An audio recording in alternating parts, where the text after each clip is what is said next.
Hello, I'm Chris Butterworth. This is the Healthy Butter channel. And today we're going to talk about kettlebells, clubs, and maces, and the difference between them and which one you should be doing. Keep in mind, here on the Healthy Butter channel, I have one goal. I know what it's like to be injured, chronic pain, where your body just feels old and icky. And I spend a lot of time fixing that, and I know what it's like to get to the other side and to feel really good again and to feel young and vibrant.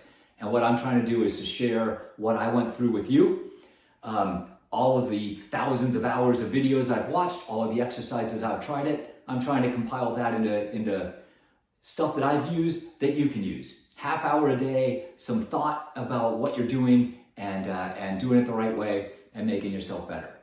So with that being said, let's jump in. This video might be a little bit longer than normal because I want to spend a couple minutes on each one. I want to talk about kettlebells, clubs, and maces. I will do a deep dive on each one of them separately in different videos forthcoming. But for now, let's talk about them. Kettlebell. I have a soft spot for kettlebell because my primary injury was lower back. Chronic back pain for 5 years. Kettlebell fixed it. I love kettlebell for that reason. I don't think it's the end-all be-all. I don't think it's the only thing. I think eventually you want to do the other ones. But for me, kettlebell. Let's grab, this is a 25-pound kettlebell.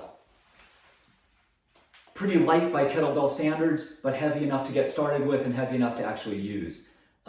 As you do kettlebell exercises, I'm going to step back here. If you're doing a two-hand swing, you're doing a hip hinge here. Your hip is hinging, which is different than what you've done in the past, and it impacts your lower back, your hamstrings, all the way up. So if you do a two-handed swing, or if you do a one-handed swing, and eventually you switch hands, you can even do alternating swings, right? You can do, let's see, you can do cleans. So it's coming up here, doing cleans. You can do clean and press. You can do snatches all the way up, right? What I'm not showing you here is Turkish get-ups.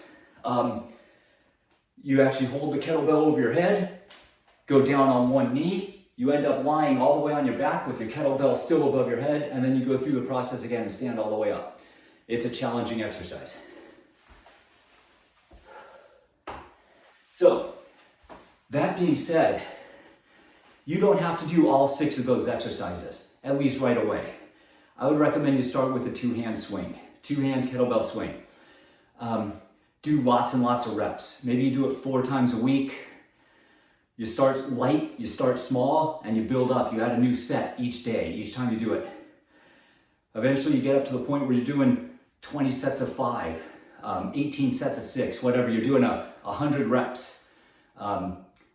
You could even do more because it's two-hand. You could do 20 sets of 10. You could do 200 reps because you're not alternating hands. Kettlebell, for me, I can't say it enough. Fix my back, regardless of what kettlebell workout I do. Because I do different ones every day, or each time I do a kettlebell workout, it's different. I have several that I rotate through.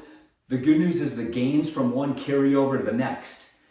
If you're doing snatch, then the next time you can do cleans and you can do a little bit higher weight. And then when you come back a couple weeks later, the next time you do snatch, you can do a little bit higher weight or higher volume. The gains kind of transverse between them. My point is, when I get done with a kettlebell workout, I feel great. I feel strong. I feel accomplished, both mentally and physically. I feel great when I do a kettlebell workout. I cannot recommend kettlebells highly enough. If your problem is hip-based or lower back-based, I think that kettlebell should definitely be part of your fitness diet. Okay, let's talk about clubs. What are clubs? Why are they different and what are they for? Primary purpose of clubs, or the primary benefit that I'm finding, is shoulders. I also had a shoulder injury. I dislocated my shoulder and I had micro tears in 2 different tendons in my rotator cuff. I was able to not have surgery, but I did a lot of rehab. When I started doing kettlebells seriously, I was deathly afraid of blowing out my shoulder For a while, I was doing 25 pounds with my left hand and 15 pounds with my right, just because I was afraid of my shoulder. Eventually, I was able to stabilize that. When I started out doing clubs, I started out doing really light clubs. Let's take a look at clubs. This is a 12.5 pound club. It's an 8X adjustable. There are multiple exercises with clubs, just like kettlebells. You start off with inside swings. I'm trying not to hit this cabinet. And outside swings. You can do rotating swings. You can go to pendulums. Let me back up here so you can see a little better. If I go to pendulums, back up. You can do swipes where you go to the backwards and then you come up and you go over your shoulder. You can do 360s, or not 360s, what do they call shield cast, where you're going around your head. So look at this shoulder movement all the way around your head. Eventually you're doing swipe into reverse mills, or the other way into mills, and then you can do full mills. You're going around, shoulder up. Look at this. For me, this is a tennis serve. This is just making my tennis serve stronger every time I do it. You can go the other way, reverse mills. Oop, there we go. Get yourself under control each time. But let's talk about clubs. I don't love clubs the way I love kettlebell. I am convinced they have been seriously effective. My shoulders are better than they have been in a decade or more. I hang my bike in the garage when I go for a bike ride with my family, and it's up here, and it's about 40 pounds. And for the longest time, I had to lift, and there was kind of a hitch in my shoulder. I had to turn the corner, make sure it felt okay, and then I could struggle it up. Today, one motion. I don't even think about it. It's light, it goes up, my shoulder doesn't click. So while I think kettlebell, clean and press, snatch, and Turkish get up helps my shoulder get stronger, I think that clubs fixed my rotator cuff. If you have shoulder instability, shoulder issues, clicking, you don't have full range of motion, I highly recommend clubs. And in coming videos, we'll talk more about it. I'll link out to some instructionals and that kind of thing. The final one we're going to look at is Mace.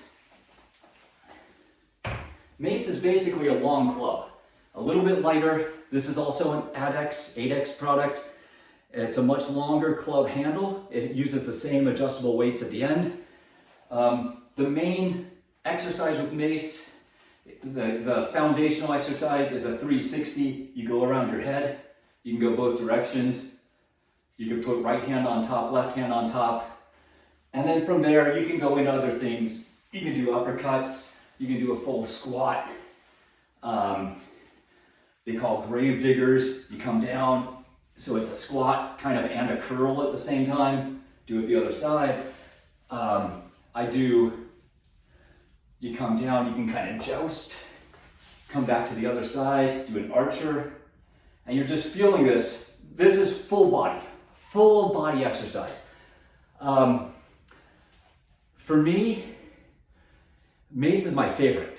Like, I look forward to Mace days. I love Mace days.